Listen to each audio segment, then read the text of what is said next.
Hey everybody, and welcome back to our channel. In today's video, we are going to show you how to enable login as here in Salesforce. Let's begin. Logging in as another user in Salesforce is a powerful feature that allows administrators to see the platform from the perspective of their users, helping troubleshoot issues or provide support. Now, before you can log in as another user, you must have the proper permission setup. All right, so that is one of the quickest way to enable login as functionality. Now, once you are here on the interface, I want you to click in the upper right corner where you can see the gear icon which says setup. I want you to click on it, and from here, type in on the quick find log in as. All right, just log in. It would give you to the login access policies. All right, now all you have to do is check the box that says available to administrators only, or maybe available to users. All right, you have two options.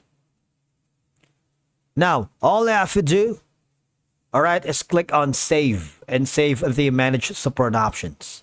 All right, so these are going to be your options wherein you can enable the login as functionality, login as users, or login as administrators only.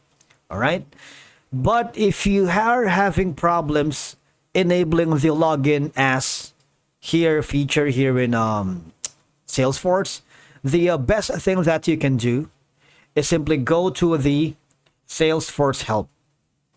I want you to click on it, and then now as you can see, there's going to be a help for this page that says control login access and log in as another user. You have all these documentations for you to check. For example, if you want to control the login access, you have all these options. Record editions and user permissions. All right, so these are some of your guides. You can check in as login as another user. All right, but if in case you're still having problems after checking all the documentation, just hover here again and click the get support, and you would be forwarded to the creating a support case or a ticket. And once you get a hold of the support staff, tell them you are having problems using the login as feature here in Salesforce, and they will give you insights and troubleshooting steps on how to fix them. All right, and that's it for today's video. Thank you so much for watching. We will see you again in the next video.